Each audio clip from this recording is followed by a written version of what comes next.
What's up? Welcome to the Potter Podcast. Hope you guys are doing well, and welcome to those who are following live. And as we discuss this topic for today, for those of you that don't know, we're going to be discussing pocket listings and what does that do for a buyer or seller moving forward. How does that benefit you, and how does it do all those things? So let's get into it. First of all, let's break down kind of what a pocket listing is, and in honor of being October and Halloween coming up, it's a sneaky way to sell your house. Yeah, I know. Sorry for the cliche and the little term there, but it is a sneaky way to sell your house or to sell a property. And here is why. It's a sneaky way because for those of you that are out there, especially during this time of COVID, if you are someone that doesn't want a lot of traffic moving through your house, but you still would like to maybe possibly try to see what you could get for your house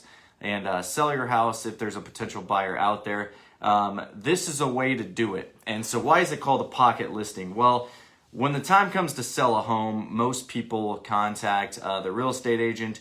They get the house placed on the market, and when I say on the market, it goes into the MLS, or the multiple listing service is what the long term there is. And basically it's a database that gives everybody options to see your property on multiple different websites, including Zillow, Realtor.com, Home.com, all these other places, right?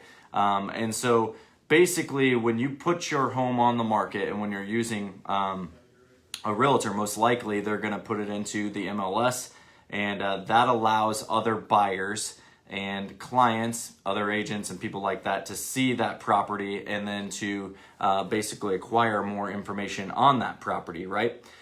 So the complete opposite is what happens with a pocket listing. So with a pocket listing, or some call this a secret listing, or something like that, but basically it's all the same. And here's how it works. The pocket listing basically does not go onto the MLS.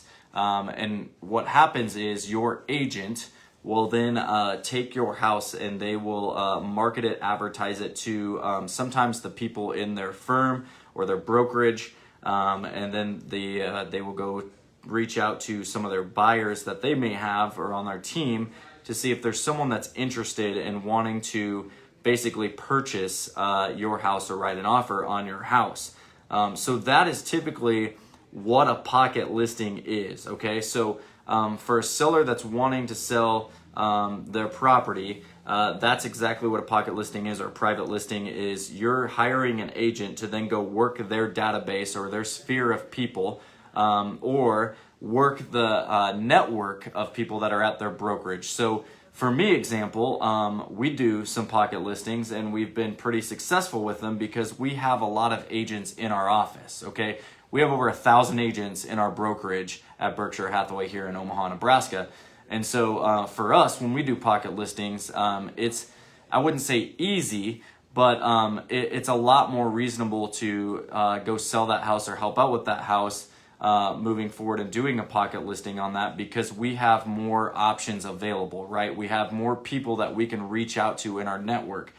For those of you that don't know, our office is one of the biggest offices in the nation in the Berkshire network. So what helps with that is we're able to network within that group, but also network outside of that group, right? So like we can network outside of like with our relo company, and people that may be thinking about coming to Omaha or whatever, and doing a pocket listing there to get that information pushed out there that isn't necessarily available to the public, right? So I know what you guys are thinking. You guys are thinking, if I'm a seller, why would I want to do that? Okay, so let's break down why you may want to do that, okay? One, it may be to maintain privacy, okay? So first and foremost, some people just don't want the general public to know that they're selling, okay? They don't want to have pictures of the inside of their home all over the internet and those types of things, and that's fine. There's some sellers out there that say, hey, if you could sell our house privately to maybe a buyer that you may have, or someone on your team that you may have, or someone within the network there, let's try that first before we have to go public for it. A lot of reasons that might fall under too is maybe that they are gonna possibly accept a job and they just don't want certain people within their company knowing that they're about to accept a job and they're going somewhere else.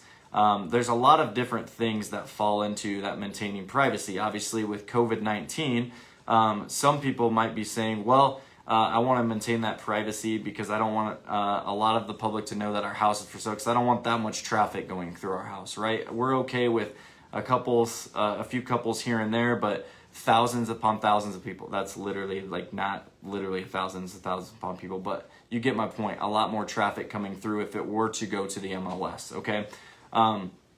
What's another reason? Another reason would be to possibly test the market, right? Like, there's people out there that are thinking to themselves, well, let's test the market. Let's see if there's anybody interested that may want to make an offer, or at least see what the traffic would be like and the interest would be like if we were to sell our house. Now, again, this is great for some people that, especially right now in our market, if you have a swimming pool and you are in, and obviously we're continuing to go through this COVID thing, we've started to see a lot more people want to buy houses with swimming pools.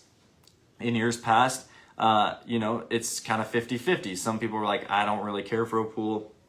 Other people are like, I really want a pool, so they're looking for that. Now it's like, well, if you have a pool, there's a good chance that it's possibly going to sell, because with COVID and all that stuff happening, as you know, people doing a lot less traveling, and with a lot less traveling, they'd like to be on a lake or have a pool. And so that's what we kind of saw here with our market this past summer.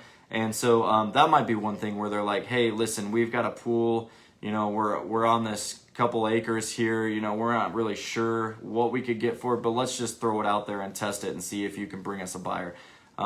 Sometimes that's the option there. So testing the market, right? How about to spend less time on the MLS? So people start to wonder, well, what's wrong with the property if it's listed for a long period of time, right? So what's funny is, as you look back and you start going through some of these things and what's happened with COVID, and there's been a lot of houses that have sold quickly, and then there's been some other houses that have kind of sat on the market for like a couple weeks, a month. And it's funny, after like a week or two, if a house hasn't sold, the sellers are like, what's wrong with our property? Like, why haven't we got this thing sold? Why haven't, all these different questions. Well, there's a lot of things that go into play with that. One is location, two is your price, three is condition. Those are some of the things that might play into that a little bit. But two, also, like, people are being a little more picky now too, because there's some people that just aren't necessarily in a hurry, and so they're going to take their time going through and taking around and looking, especially with the low inventory. They don't want to basically rush into one of those decisions now. Like, again, we are still starting to see that in certain price ranges where you don't have a whole lot of time to sleep on it or things like that. But with deadlines and stuff now that you see on a lot of listings, some people list a house on Thursday and they're like, we're going to review offers on Sunday. Well, you're giving those buyers some time to think about that property, and then they're obviously looking at other properties while they're waiting too. So this is another way where it's like, hey, well, here's a house that's not on the market. If you want to make an offer on it, and we could potentially get together on a deal without having to worry about the multiple offer situation or any of those things.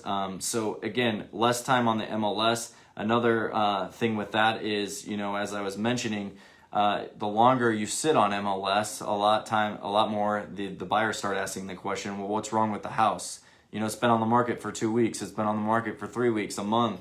And they start asking questions like that. Well, if you're doing a pocket listing, you're not going to see any of that information, right? So you could do a pocket listing for 3 months, 6 months, 9 months, a year, and nobody would ever know that the house is for sale except for those that you're advertising or marketing to or talking to or networking with. Does that make sense?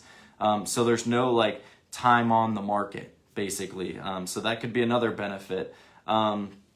It could give them the push to sell. So some people don't want to list their homes, but would consider selling if they could fetch a certain price. Okay, right? So here's the other option is like, you've got some people that are like, well, we really love our house. We've already made the updates. We're starting to like it. But if you could get this for our house, we may consider selling. And so that would be another reason to get a pocket listing. is to basically say like, hey, here we go, let's throw it up there, let's reach out to some people, let's network with some people, let's see if anyone would be interested in getting you that price for your house.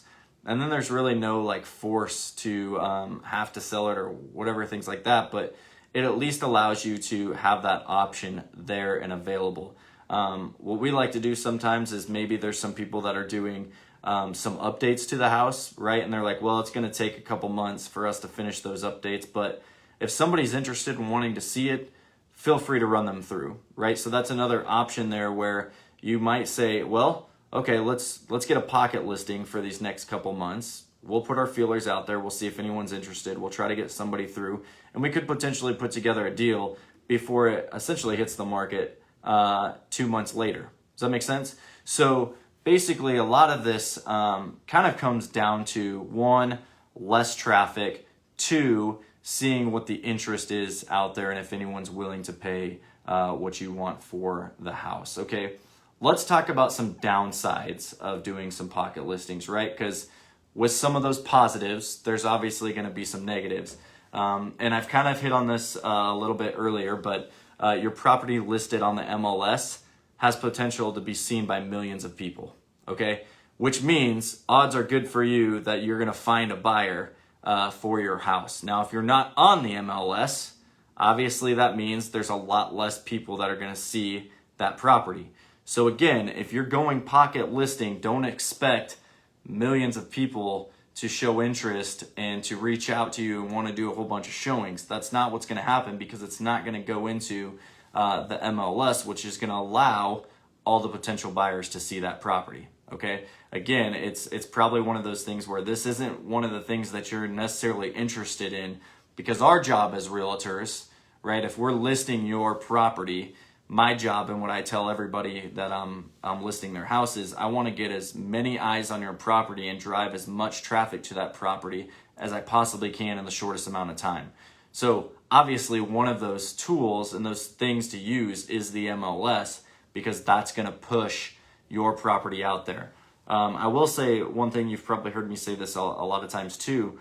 I would say another downfall of going a pocket listing, right, is your first showing is online, okay? I need you to understand that if you're a buyer, or I should say a seller, okay? Your first showing is gonna be online. So what do I mean by that? Well, what I mean by that is when your house gets listed and the professional photos have been uploaded into the MLS, that is your first showing. There are going to be numerous people that look and click on that house, right? They're going to be clicking on it on social media. They're going to be looking at it on Zillow and Realtor and all these other platforms. But what they're going to be doing is clicking on it and scrolling through the photos. That is your first showing, okay? When you actually get a showing on your house where they show up with an agent and they walk through your house, that is a second showing. I know a lot of us like to think that like, oh, somebody goes through the house and then they call again and they could want to go through for a second showing. That's actually a third showing, because they've already seen your house online. They already contacted their realtor to want to walk through the house, and now they're coming back a third time, right? Because they like what they see. Okay, so don't get that confused. Your first showing is always online. So this is where I would try to push for, if we're going to do a pocket listing, eventually we need to move to an MLS and a public showing, which would be, going an active listing that goes into the MLS and shows up as new and active so that the public can see it. Okay, so there's got to be a plan put into place. If you've got a realtor or you've got somebody that's talking about listing their house and they don't have a plan or a time frame for any of those things, to whether that's the coming soon, the pocket listing, the actual listing going live to the public, like they need to have a plan in place so you understand and you have a time frame of what we're going to go by as we're moving through this. I even said you could do a pocket listing for 3 months, 6 months, 9 months, but have a deadline, right? You need to know what that deadline is, so once you reach it, if you get there, you can say, okay, what's plan B? What's next? What are we going to do now as we move forward? Okay, so limited exposure. That's one thing that might be to think about, that could be a downside. Another thing is the lack of walk-in traffic, right? I've already talked about that, but many people, again, I was just telling you, shop homes online, but it's also common for people to cruise neighborhoods, right? And they look for those for sale signs that are up, right? Neighbors might be looking for nearby friends or family members. So if you're listed in a pocket listing, right, and you don't want anybody to know, right, and sometimes that's okay, but understand that then like your neighbors, your coworkers, your family, your friends, a lot of those people don't know your house is for sale, so they can't start talking to other people who may be interested in wanting to potentially write up or view your home, okay? The other thing is a lower price. Okay, the reason why I say the lower price is there is potential that your home could go for a lower price if you go pocket listing as opposed to hitting the market. Why? Because in our market right now, and with multiple offers and with low inventory, there's a good chance if you're priced right that you could get multiple offers and you could get over the asking price. So one of the things there is with a pocket listing, you're not going to know that because again, you're probably going to get one buyer, maybe two buyers that come in and they're going to write up an offer if they like your property and they go through it, as opposed to having numerous couples, numerous people come through your house and create that multiple offer situation there. So that's one thing that you need to be aware of as you're thinking about that and you're moving forward. So how often do we use this? You know, that's a question that I get a lot of times too. And I would say less than 10%. Less than 10% of the time, we're doing a pocket listing. And that's just us personally, that's our team, because we believe that the faster that we can get the eyeballs on your house, the faster it's going to sell. Okay? That's not to say that we may not know someone. It has happened where, you know, I go to list a house and I say, hey, I actually have a buyer, our team has a buyer for this property. Do you mind if we get them in there prior to listing to see if maybe we don't even have to list this thing? That does happen, okay, but it's a very small percentage that actually happens, okay?